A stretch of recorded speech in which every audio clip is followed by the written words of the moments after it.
So class 10 batch, today I will start the first chapter of Indian history, which is the first war of independence. The first war of independence is also called the revolt of 1857. So this revolt was mainly started by the sepoys, and this is the first step of the Indians towards the British, that they will not uphold the rule of the British in India.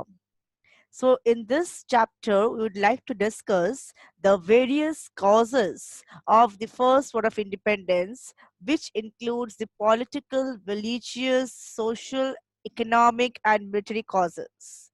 Next, the event is not important, will not come for the exam purpose. Next, we will straight move forward with the causes of our failure, why this first war of independence failed, what are the causes behind it. Next, we would like to discuss the results and consequence of the first war of independence and its nature. Was it a war or a sepoy mutiny? So, as we all know, India got independence from the British rule on 15th August 1947. But the fundamental struggle that led to the freedom has been a long drawn process. So, it's a 200 years struggle against the British Raj to get the independence from their hands. The culmination of traditional opposition to the British rule come with the First War of Independence in 1857, in which millions of peasants, artisans, and soldiers participated. So, in any kind of war, in any kind of struggle, participation is more important than winning. So, winning is a part, but participation is the main action which always necessary for any kind of war to be successful. The first 100 years of British rule in India. So British came as an East India Company in India during the time of Shahjadullah in 1757, and in the Battle of Plassey we can see how British defeated Shahjadullah and conquered the various territories of India. Until 1857, they ruled India, and this marked the British victories and the rapid expansion of their dominion in India, how the British Raj expanded in different territories, in different districts of India. So, the Indian nationalists described the Great Uprising or the Revolt of 1857 as the first war of independence, because the sepoys, the native soldiers, millions of Indians took part in the work. It occurred mainly at a time when, for various purposes, there was a great discontentment, disregard in between the Hindus and the Muslim. They forget their traditional differences and they combined together against the British Raj. They did not succeed in their mission, though, but this event of 1857 continued to inspire them, to inspire the Indians to struggle against the British Raj. So there are various causes which results which help them to be successful to carry out this revolt till 1947. So I'd like to discuss the causes of the revolt. First, we would like to discuss political causes. So, the revolt of 1857 is an important landmark in the history of the India, which occurred during the time of Governor Generalship of Lord Canning. The revolt of 1857 was a combination of political, economic, social, religious, military, and many other causes. So, without any causes, it is not possible to take any kind of event. So, causes are the most important factors, and there are various factors which results in a cause, and this cause lead to event, and this event lead to result. So for this chapter we would like to discuss first the causes, the various causes which results in the great uprising or the revolt of 1857, or which is called the first war of independence for the British by the Indians. Okay, so the political causes. In the political causes, the first and the foremost portion is the doctrine of lapse. So, doctrine of lapse was started by Lord Dalhousie, who was the Governor General of India from 1846 to 1856, and his policy of annexation and conquest showed us that the territory of no Indian prince was safe. It is not safe for any Indian prince in the rule of doctrine of lapse. The doctrine of lapse created a sense of alarm among the ruling chiefs who used to rule during that time. The doctrine meant that when a ruler of a dependent state died without a natural heir, without his own son, if a ruler of a dependent state died, the state passed back to the English company. So this is just a policy by which the British or the East India Company rule India and capture the various district and territories from the hands of the Indians. Dalhousie claimed that heirs adopted without the consent of the company could inherit only the private property of the deceased ruler, that is, who has died, and not his territory. So, territory comes into the hands of British.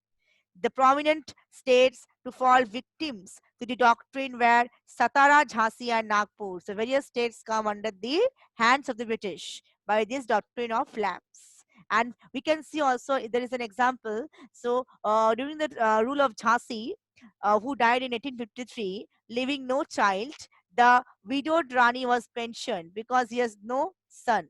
Their adopted son is Anand Rao was not recognized as a lawful successor to the throne. So this is an example by which we can see how Lord Dalhousie used to treat the Indians, the rulers who used to rule during that time. So next we moving forward with the next causes is discourtesy to the Mughal emperor.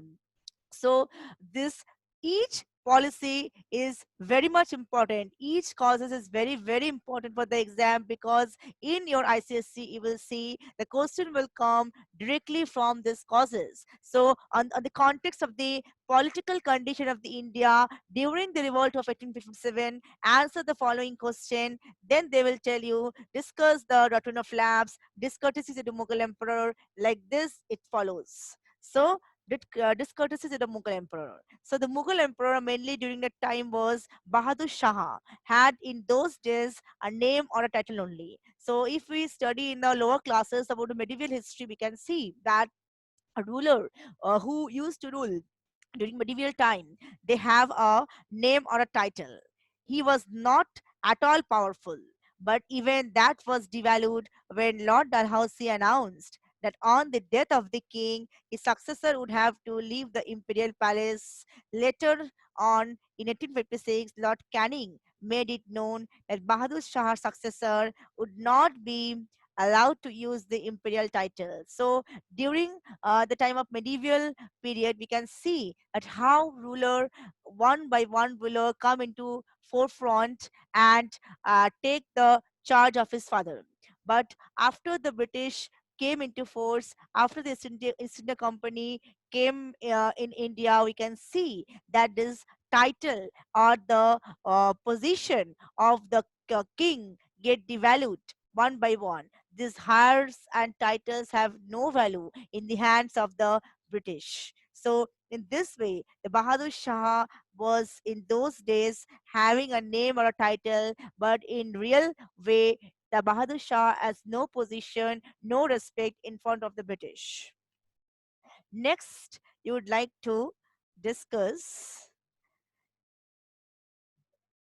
the treatment meted out to Nana Sahib. So, in this portion, who was Nana Sahib? How the British used to treat Nana Sahib?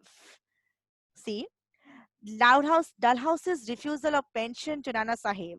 Who was Nana Sahib? The adopted son of the ex-Peshwa, Baji Rao II, was very much resented by the Hindus in general and Nana Sahib in particular. So Nana Sahib was very much an important ruler in the in the face of the Hindus, and this Nana Sahib had been depensioned, had not given proper pension by the British, because it is said that Nana Sahib had inherited the enormous wealth from the ex-Peshwa. From the ex-Peshwa, Nana Sahib has inherited enormous wealth.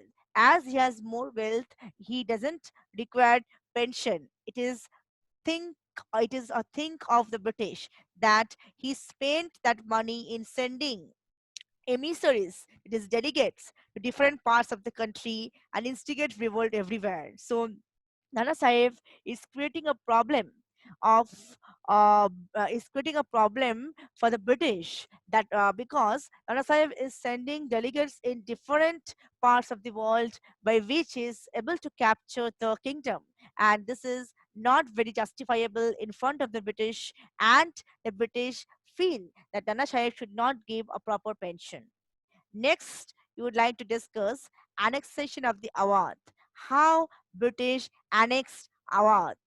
So, Awadh during that time in 1856 was ruled by Nawab Wazid Ali Shah, who was deposed by the British on the ground that Awadh was not being managed well. So, it is not possible for Nawab Wazid Ali Shah to manage the Awadh properly. So, British feel that that area should be under the annexation of the company's dominion. It is just a high handedness on the part of the company. So, Awadh was annexed by the company from the Wazid Ali Shah.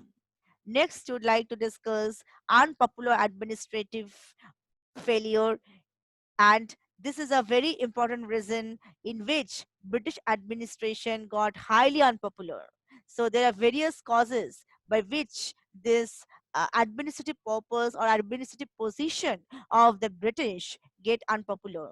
The first is that people found themselves out of place with the English laws and the English language. That is, English laws and the English language was forcefully instigated into the minds of the Hindus. The British official had no knowledge of the manners, customs, and habits of the people. The British official doesn't know whether the Indians, whether the Hindus and the Muslim, whether any people in India will be able to capture the to capture the knowledge of the English. So this is a great failure in the hands of the in the hands of the uh, British, that they think that English language and English law will help them, but ultimately it is a great failure. Second, Indians were being excluded from all high offices in the army as well as administration. So Indians were being excluded. Indians were being excluded from all high offices. So British want that we should be illiterate and we will not be enough capable to hold position of high office in the army as well as in the administration. So thirdly, the British official had great contempt for the Indians. They are very much arrogant, which led them to consider the native Indians as undeserving the name of human being. They don't treat us as human being. They always create a discriminating position in between their people and ours. So this is the political causes you should learn for the exam. Next, we are moving forward with the religious and social causes. So religious and social causes is very much important because social relationship lead to religious reformulation. And religious is very much important during that time because people have a great faith in God and their well-being. So social and religious factors were at work during that time, which caused uneasiness and weakness among the people. So the first thing which is very important in the context of religious and social causes was the fear. If we feared in any kind of work, we will get lost, we will failed, we will not be able to successful in life. So fears regarding mass conversion to Christianity, so our religious sentiment affects us in our progress. The activities of the Christian missionaries created a sense of alarm among both the Hindus and the Muslim. So the Christian missionaries try to reformulate their teaching of Bible in our minds in between the Hindus and the Muslim. And the teaching of Christian doctrine was made compulsory in the school set up by the Christian missionaries. So the teaching of Christian is made compulsory in the Christian missionaries, and this Bible not only in Christian institution but also in government schools. So government school or in any kind of a school, one should learn the Bible, which is not our religion's basis. So it is by forceful, but British use a forceful measure to adopt their Christian teaching laws and their policy on us. So next we would like to discuss laws that interfered with the religion and custom of the people. What type of law creates a interference in between us and the British, and which is against our customs and tradition? So the first is the Act of 1850. What is Act of 1850? It changed the Hindu law of property. It enabled the convert from Hinduism to inherit the property of his father. So one can inherit the property of his father, and the Hindus regarded it as an incentive to giving up one's religious faith. So taxes were imposed on the properties of the temple and mosque, which earlier had been free from all taxes. So British used a tax measure policy by which they can create a force in us, but we by and this forceful measure will not be very much beneficial for us, because we have an faith in the God. In the 19th century, the British took measures to control some of the social evils. Social evils creates a social problem, creates a social distance among the people, and the social evils was nothing but customs and traditions which are followed days by days, and it will continue till the world will live. Though the Widow Remarriage Act was passed in 1856, was a progressive measure. So British use various kinds of policies which may be beneficial for us, but we are not quite literate during that time to understand that this policy was very much helpful for us. So British started the Widow Remarriage Act, which was started in 1856, and it was a progressive measures against us. But sati and female infanticides had been prohibited. In fact, reformers like Raja Rammohn Rai was a very famous person. You will read about him in the later chapter. Raja Rammohn Rai was the nationalist Indian pioneer, and he was the first person to eradicate the sati system.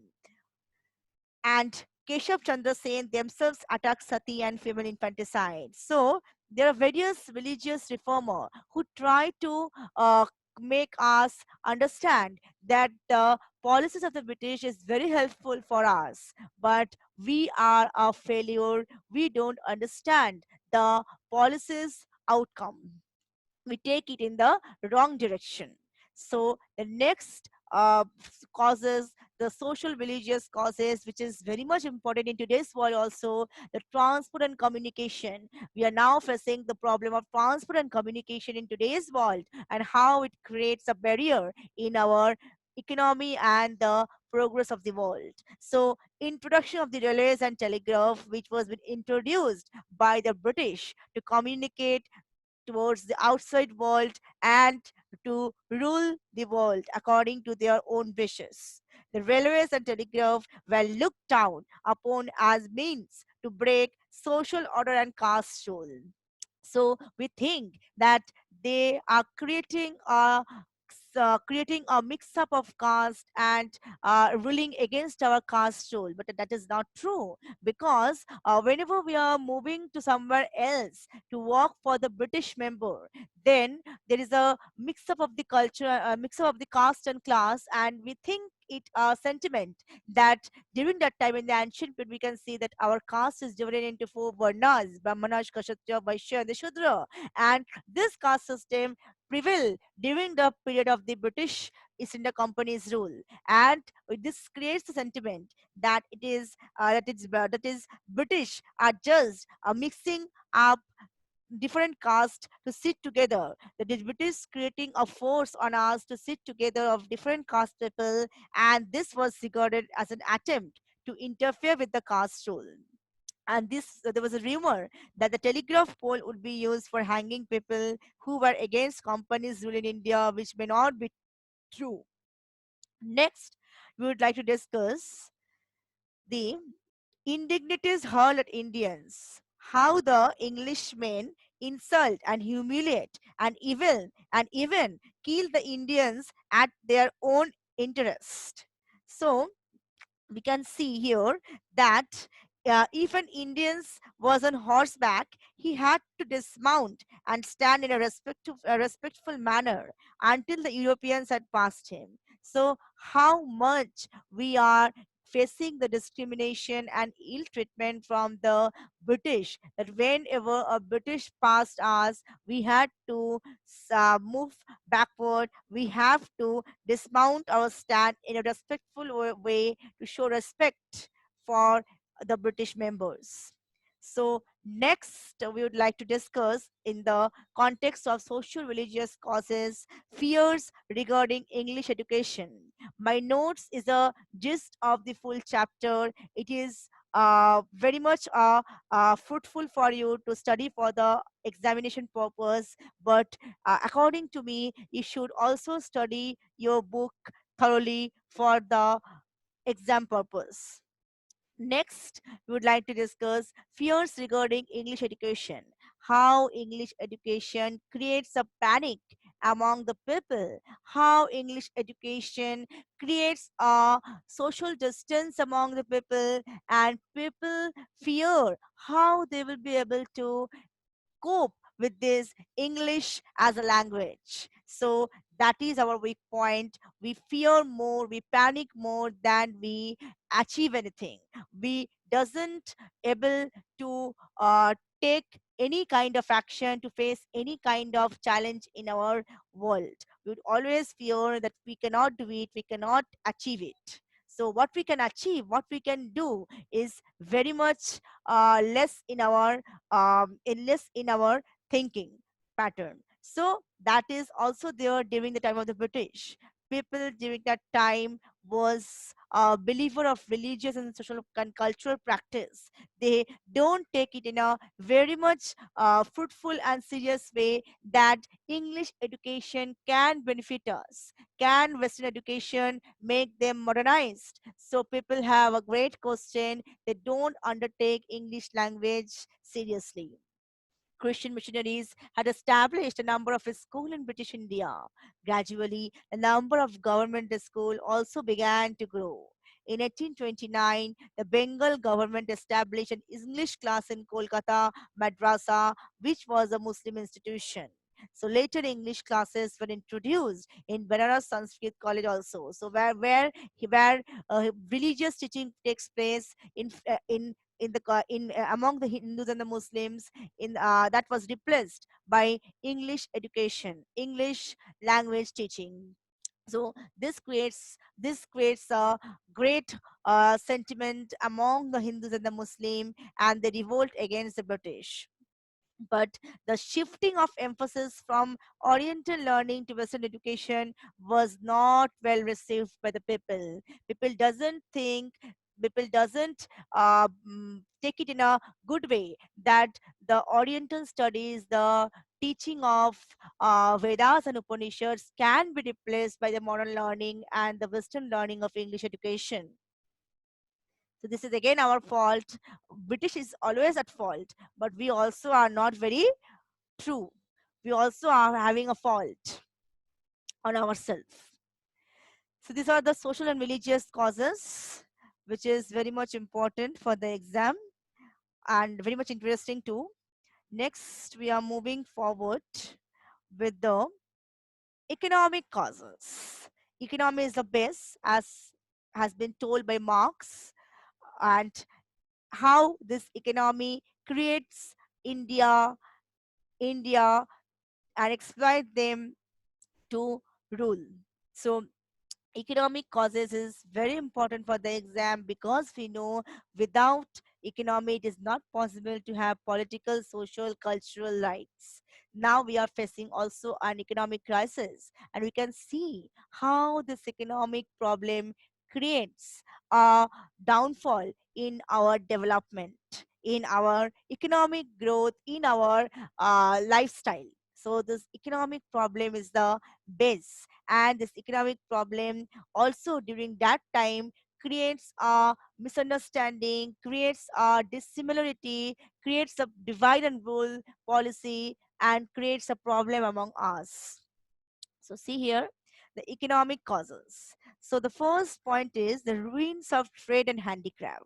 So during that time we are followed cottage industries, small scale industries where people used to manufacture their own materials by their hand and not by machine. So the popularity of the Indian textile alarmed the policymaker in England. So policymakers in England passed an act in 1720 which prohibited the use of Indian silk and calicos in England. The British rulers deliberately crippled Indian arts and craft. So arts and craft was being disbanded by the British member. Heavy duties on Indian silk and cotton textile in Britain, 70 and 80% respectively, destroyed those industries. So the industries get destroyed. The small scale industries get destroyed by the British because they are more powerful, they are more literate, they know how to use their technology by which they can grow up. On the other hand, British goods were imported into India at a nominal duty. So tax was very much important. Till today also, we used to give tax. The tax is a policy by which government try to maintain the administrative structure. Without tax, it is not possible for the government to look after the causes, to look after the problem of the Indians, to look after the problem of any kind of people in any kind of world. So tax is a measurement policy by which government try to give us enough resources to sustain our lifestyle. So, by the middle of the 19th century, export of cotton and silk goods from the India practically ceased. So, cotton and textile goods production and export was practically disbanded. The arts of spinning and weaving, which for ages had given employment to thousands of artisans, became extinct. So, our tools, our implements had been taken by the British. They don't give us the opportunity, they don't provide us the opportunity to produce goods on our own hand to sell them in the market. So, we are now being replaced by machine. We should understand the use of machine so that we can get food. But during that time we are not very much motivated to change ourselves. We always blame others, but we are not changing ourselves. We don't change ourselves. We feel that others will change for us. That is not true. So British had given us the opportunity to use the machine, but we are so much so much even so much illiterate that we are not taking it very seriously, and we feel that British is harming us, but that is not always true. So the arts of spinning and weaving, which for ages had given employment to thousands of artisans, had been extinct. Manufacturing towns of Dhaka, Murshidabad, and Surat now looked helpless and desolate because that area was fully occupied by silk and cotton industry. Next, we would like to discuss how the cultivators get impoverished, the zamindar or landlord, because we can see also here the in the we have seen in the lower classes that there are various systems like Permanent Settlement Act, Rahulpuri system, Maharwari system, by which how the landlords cultivate the land with the help of the farmers, and they practice the feudal system by which a huge amount of land tax had to be given by the farmer to the landlords. So this impoverished the cultivators too. So that we can see here, the zamindar or landlord had so far been only revenue collector. They could keep a certain percentage of what they received from the peasantry. But the permanent settlement, which has been passed in 1793, made zamindar the absolute owner of the estate. So that is the Permanent Settlement Act give the zamindar the absolute ownership. They had the power to eject the cultivators for non-payment of the dues. So if they are unable, if the farmer, if the peasants are unable to give the proper land tax in a proper time, then the land has been confiscated by the British members. The permanent settlement remained restricted to Bengal, Bihar, and Orissa. The Maharmani system was prevalent in parts of central India, the Gangetic valleys, and the Punjab. So this Raospuri system, Maharmani system, Permanent Settlement Act tried to create a force on us by which they are exploiting the peasants to practice more cultivation, so that they are practicing more cultivation, and more cultivation means profit on the part of the British and more taxes on the part of the farmers. So next we would like to discuss India reduced to an agricultural colony of the British. How India reduced to an agricultural colony of the British. So see here that during that time British used various policies by which they are creating a force on us to practice indigo cultivation, যেটাকে বাংলায় বলা হয় নীল চাষ, to practice this cultivation, and through this cultivation they will get a huge amount of profit. The indigo is nothing but a dye which was used by the British members. British people, East India Company, used it as a trade purpose. So this create a problem and among us, and we are forced to practice indigo cultivation. The manufacture in England required other raw materials also, such as cotton and oilseed for the industries. After the Industrial Revolution, the British did all that they could to keep India mainly an agricultural country. The British doesn't give us an opportunity, doesn't help us to grow, to expand our economy, to develop ourselves, because they know that if they give the opportunities, if we utilize the opportunities, then it will harm them. Okay, so this create a barrier in between us and the British, and we think that British is not doing good, rather British is harming us.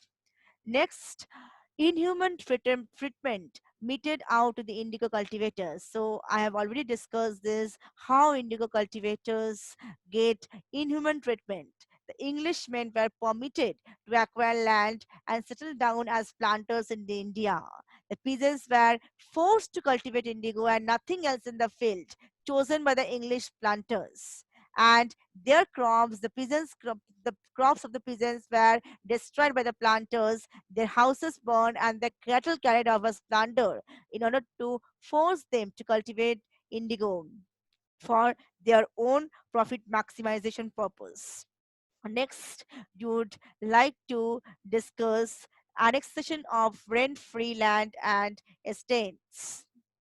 In 1852, an Inam Commission was appointed to inquire into the title deeds of the owner of the larger estates. So, Inam Commission tried to inquire about the title of the owner of the land.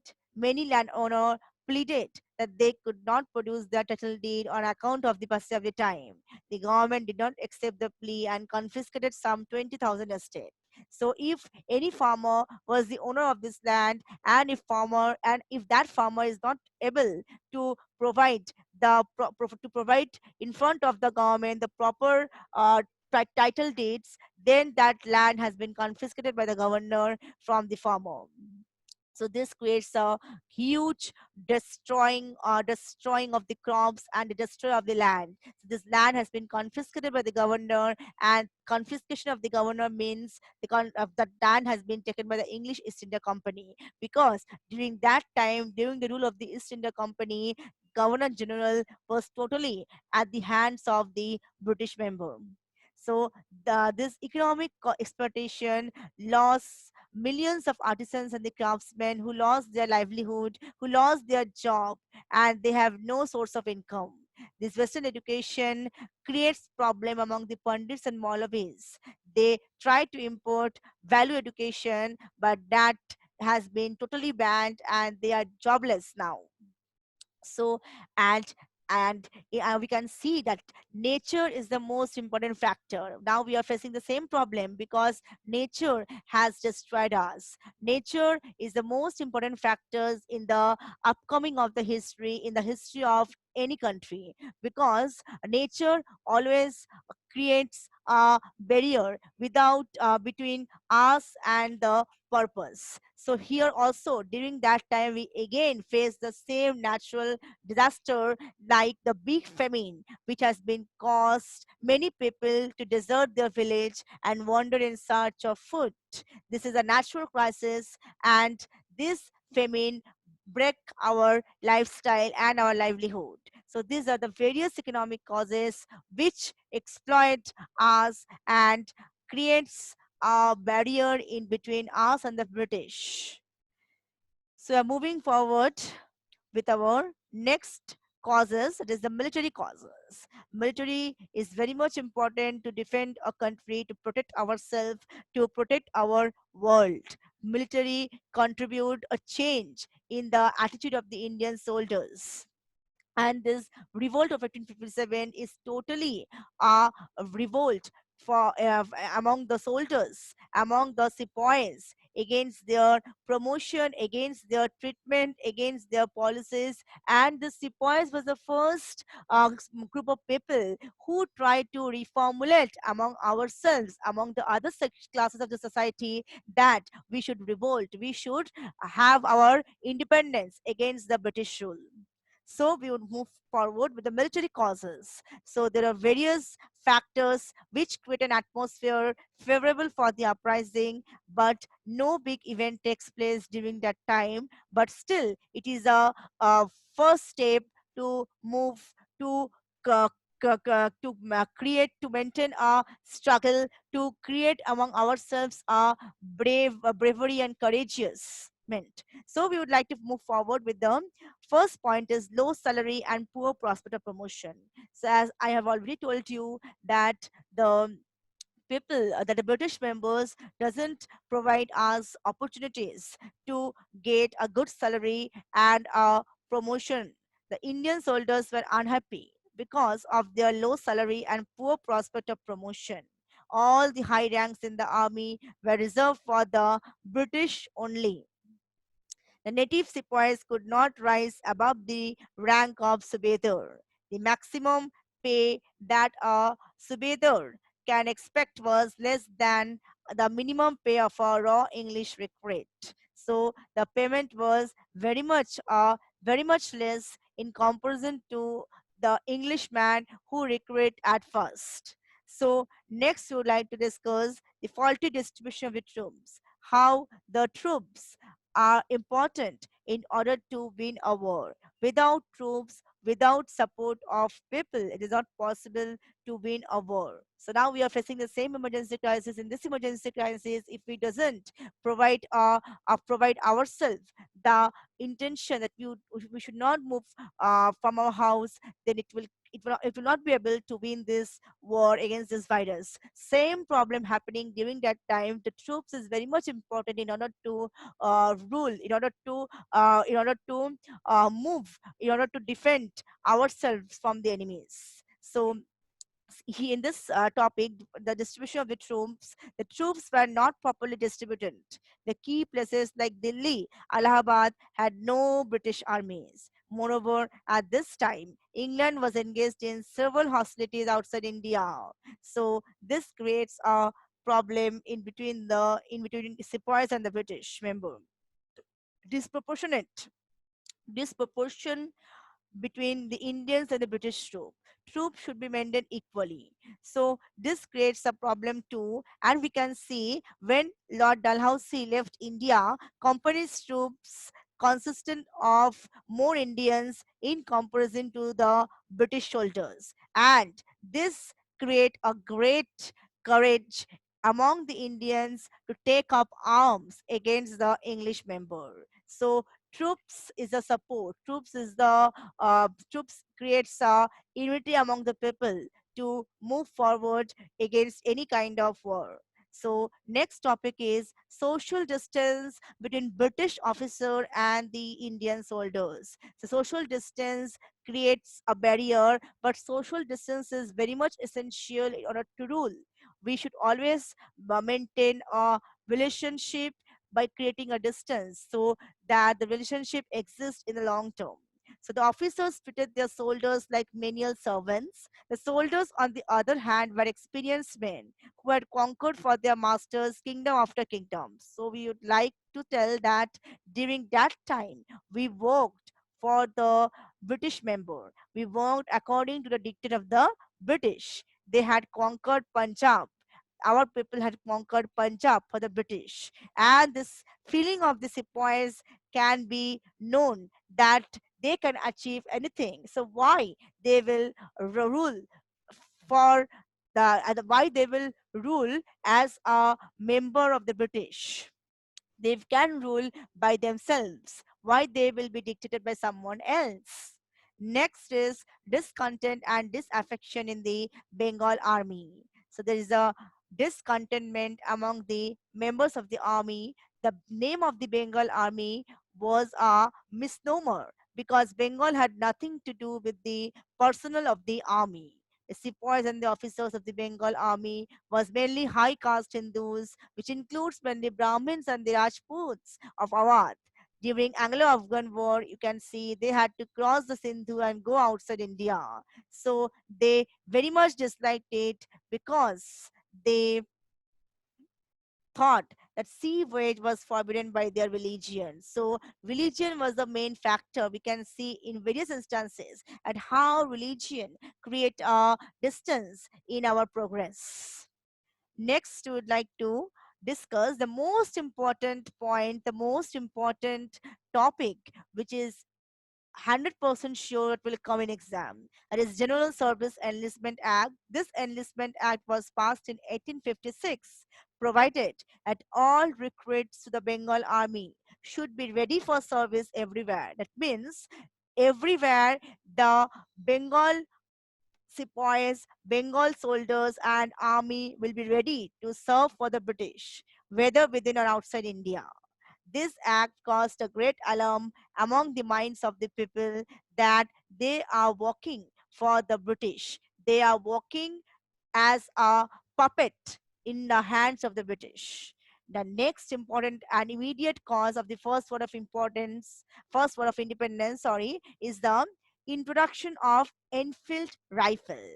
Enfield rifle was used and it was introduced in place of old iron made brown base guns.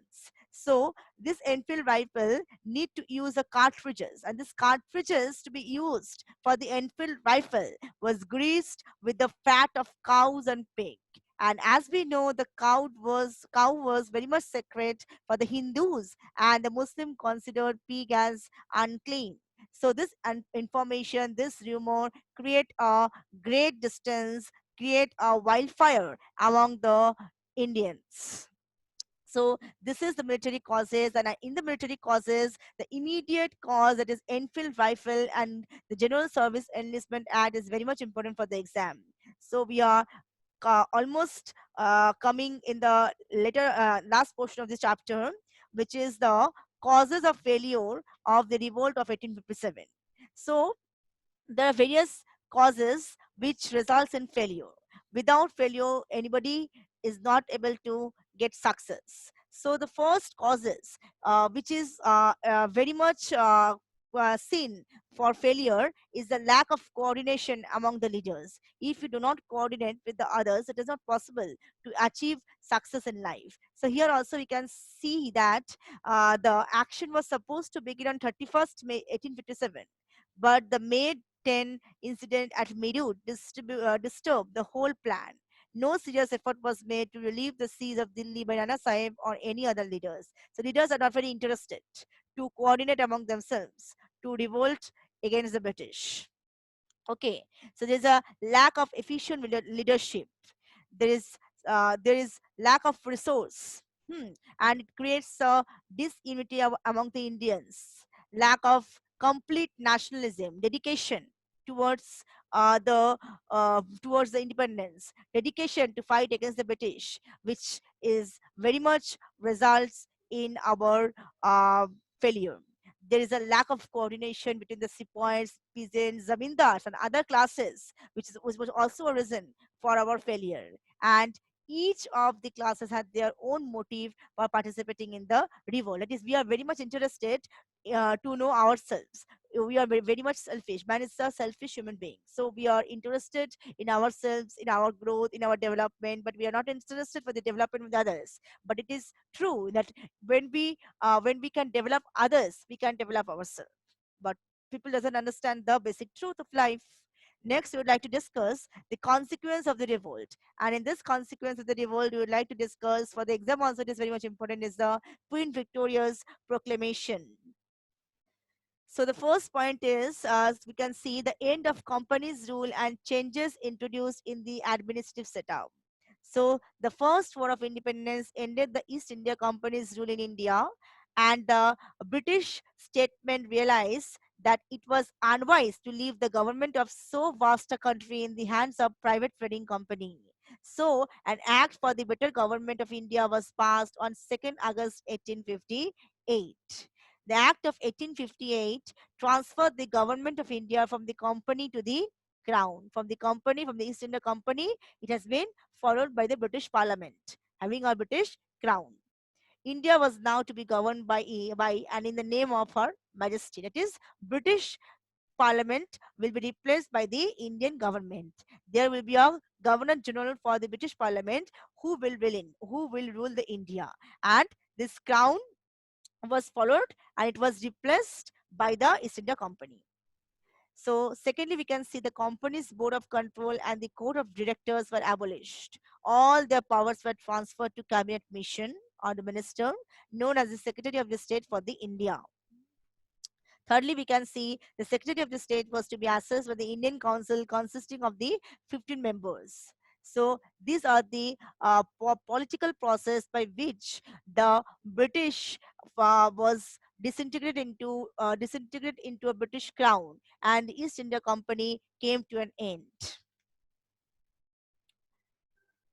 Next, we can see that Queen Victoria's proclamation, the first significant result of the revolt was the end of the rule of the East India Company in India. The Queen's proclamation incorporating the transfer of the governance from East India Company to the British Crown was made public at Allahabad on 1st November 1858 by Lord Canning. I've already discussed this thing. The first Viceroy of the India is the Lord Canning. The proclamation declared and the British would not interfere in their internal matter except in the case of misconduct and anarchy. After the proclamation of the Queen, the policy of doctrine of lapse was abolished. So after Queen Victoria's proclamation, the doctrine of lapse was abolished. And Queen Victoria, in a proclamation of 1858, promised not to interfere with the religious belief of the people of India.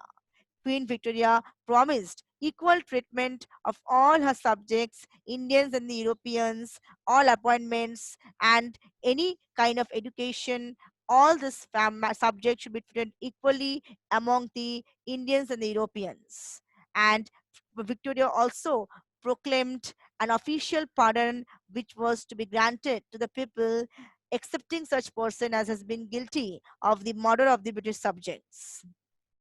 The promise that means we can see the proclamation ended with a promise that the material and most advancement of the people would henceforth be the main concern of the government. That is, to create a public opinion was the main concern of the government. But we always know that government run on its own profit. Okay. So we can see there was a change in the policy of the new government towards the Indian princes. How the new government look up the Indian princes in order to make them loyal to the British. That means any kind of princes in order to rule must be loyal and faithful to the British. It assured them that all the treaties entered with the company would be honored. That is, all the treaties which had been signed in between the company and the Indians must be respected. The territories would not be annexed to the British crown. They were given to the right to adopt sons and successors. So, Lord Dalhousie's policy of doctrine of lapse had been totally disbanded, and they are free to have their son to adopt and their successors to adopt the kingdom. Next is end of Peshwaship and the Mughal rule. The Mughal rule has already ended with the Bahadur Shah. The war ended the Peshwaship and the Mughal rule. Sorry, as Nana Sahib, the adopted son of the Peshwa, Baji Rao too, who had taken part in the war, could not be traced. The office of the Peshwa was abolished. Similarly, the title of the Mughal Empire was also abolished with the death of the Bahadur Shah II in 1862. So, Mughal rule had been disbanded, and also the East India Company was followed by British Crown. Policy of divide and rule, it is very much important policy, because in order to rule we should divide the subject into three parts. Suppose history, which has been divided into civics, Indian history and the world history, through which a teacher can rule, through which a student can rule in the subject. So in order to rule, we need to divide, we need to plan, we need to divide the Hindus and the Muslim. The British try to divide the religious and the caste and the cause and the various distance among the Hindus and the Muslim in order to rule them in India. After 1858, the British continued their policy of divide and rule by giving special protection and concession to the princely states, encouraging hatred and ill feeling among the Hindus and the Muslims, so that the people of India could never challenge the British authorities. Because unless we are united, we will not be able to become a successful we will not be able to achieve success. Okay, rather than successful person, we should combine, we should coordinate, we should collaborate with each other in order to make the war successful.